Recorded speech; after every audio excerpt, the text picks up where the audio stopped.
ಬೆಳಗಾವಿ ಜಿಲ್ಲಾಡಳಿತ ವತಿಯಿಂದ ಚಿಕ್ಕೋಡಿಯಲ್ಲಿಂದು ಆಯೋಜಿಸಲಾಗಿದ್ದ ಭೀಮ ಗಾಯನ ಕಾರ್ಯಕ್ರಮಕ್ಕೆ ಚಿಕ್ಕೋಡಿ ಉಪವಿಭಾಗಾಧಿಕಾರಿ ಸುಭಾಷ್ ಸಂಪಗಾವಿ ಚಾಲನೆ ನೀಡಿದರು.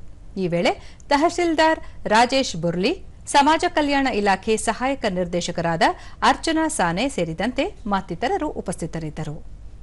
ಇದೇ ಸಂದರ್ಭದಲ್ಲಿ ಸಂವಿಧಾನ ಪೀಠಿಗೆ ಬೋಧಿಸಲಾಯಿತು.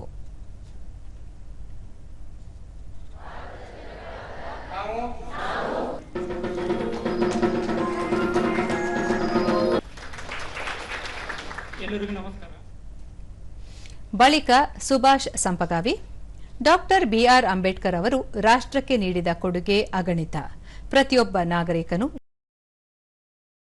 ನಡೆಸಲು ನೆರವಾಗುವ ಸಂವಿಧಾನವನ್ನು ದೇಶಕ್ಕೆ ನೀಡಿದ್ದಾರೆ, ಸಮಾನತೆಗಾಗಿ ಅವರ ಸಂಘರ್ಷ ಮತ್ತು ಪರಿಶ್ರಮ ಅಪಾರ ಎಂದು ಹೇಳಿದರು.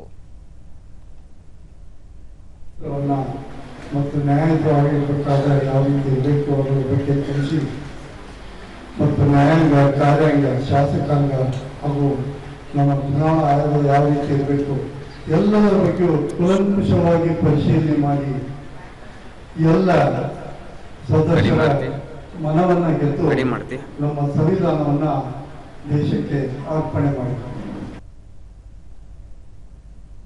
ನಂತರ ಡಾಕ್ಟರ್ ಬಿಆರ್ ಅಂಬೇಡ್ಕರ್ ಅವರ ಜೀವನ, ಸಾಧನೆ, ಸಮಾನತೆಯ ಹೋರಾಟ ಹಾಗೂ ಅವರ ಸಾಧನೆ ಕುರಿತ ಗೀತೆಗಳ ಭೀಮ ಗಾಯನ ನೆರವೇರಿತು.